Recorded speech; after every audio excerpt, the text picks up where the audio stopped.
കാശി വിശ്വനാഥ ക്ഷേത്രം സാധനാവതത്തിനൊപ്പം നമ്മൾ സന്ദർശിക്കുന്നു കാശി വിശ്വനാഥ ക്ഷേത്രം.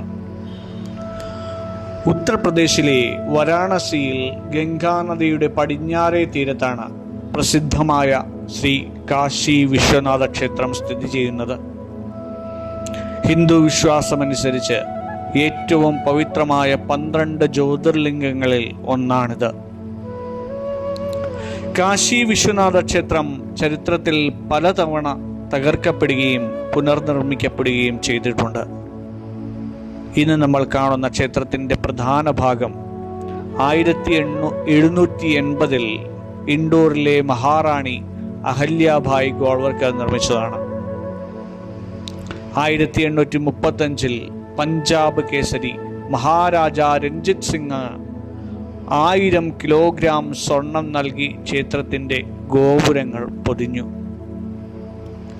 2021 പ്രധാനമന്ത്രി നരേന്ദ്രമോദി ക്ഷേത്ര പരിസരം നവീകരിക്കുകയും ഗംഗാനദിയിൽ നിന്നും നേരിട്ട് ക്ഷേത്രത്തിലേക്ക് എത്താൻ സൗകര്യപ്രദമായ കാശി വിശ്വനാഥ് ധാം ഇടനാഴി ഉദ്ഘാടനം ചെയ്യുകയും ചെയ്തു. കാശിയുടെയും വിശ്വനാഥ ക്ഷേത്രത്തിൻ്റെയും ഐതിഹ്യം വളരെ പുരാതനവും ഭക്തി നിർഭരവുമാണ്. ഒരിക്കൽ ബ്രഹ്മാവും വിഷ്ണുവും തമ്മിൽ തങ്ങളിൽ ആരാണ് വലിയവൻ എന്നതിനെ ചൊല്ലി തർക്കമുണ്ടായി. തർക്കം പരിഹരിക്കാനായി ശിവൻ അവർക്കിടയിൽ അന്തമില്ലാത്ത ഒരു പ്രകാശ സ്തംഭമായി പ്രത്യക്ഷപ്പെട്ടു. ഈ സ്തംഭത്തിൻ്റെ മുകൾ ഭാഗവും അടിഭാഗവും കണ്ടെത്താൻ ശിവൻ അവരോട് ആവശ്യപ്പെട്ടു. വിഷ്ണു വരാഹരൂപം എടുത്ത് താഴേക്കും ബ്രഹ്മാവ് ഹംസരൂപത്തിൽ മുകളിലേക്കും പോയി. 2 പേർക്കും അറ്റം കണ്ടെത്താനായില്ല. എന്നാൽ ബ്രഹ്മാവ് താൻ അറ്റം കണ്ടു എന്ന് കള്ളം പറഞ്ഞു. സത്യം മനസ്സിലാക്കിയ ശിവൻ ആ പ്രകാശ സ്തംഭത്തിൽ നിന്ന് പ്രത്യക്ഷപ്പെടുകയും ഭൂമിയിൽ വെളിച്ചം ചുരിയുന്നതിനായി അതിൻ്റെ ഭാഗങ്ങൾ 12 ഇടങ്ങളിൽ സ്ഥാപിക്കുകയും ചെയ്തു എന്ന് പറയുന്നു. ആ 12 ഇടങ്ങൾ ഇന്ന് പ്രധാന 12 ജ്യോതിർലിംഗങ്ങളായി കണക്കാക്കപ്പെടുന്നു. അതിലെ പ്രധാനപ്പെട്ട ഒന്നാണ് കാശിയിലെ വിശ്വനാഥ ലിംഗം. മറ്റൊന്ന്, ശിവനും പാർവതിയും വിവാഹം കഴിഞ്ഞ് കൈലാസത്തിലായിരുന്നു താമസം.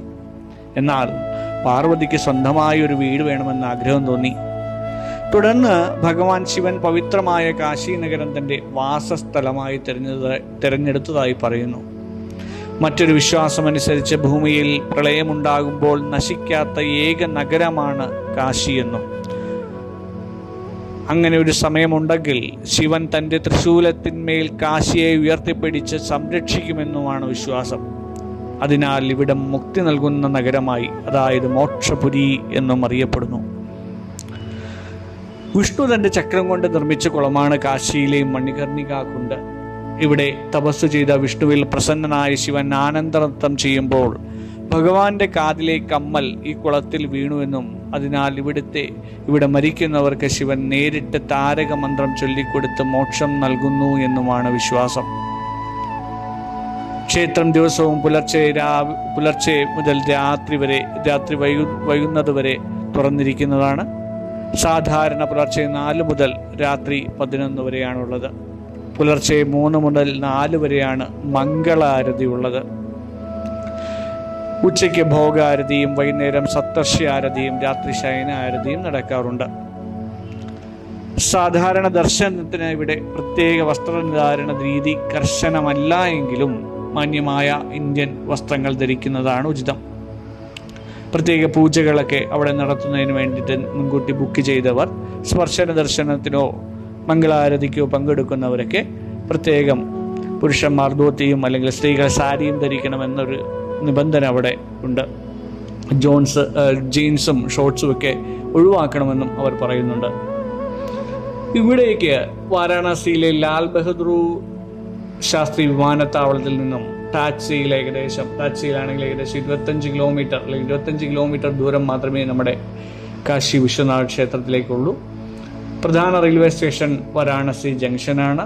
കൂടാതെ ബനാറസി സ്റ്റേഷനുണ്ട്, കാശി സ്റ്റേഷനുണ്ട്. ഇതൊക്കെ അടുത്ത് തന്നെയാണ്. ഉത്തർപ്രദേശിലേക്ക് പ്രധാന നഗരങ്ങളിൽ നിന്നും ഇങ്ങോട്ടേക്ക് ബസ് സൗകര്യങ്ങളും ലഭ്യമാണ്.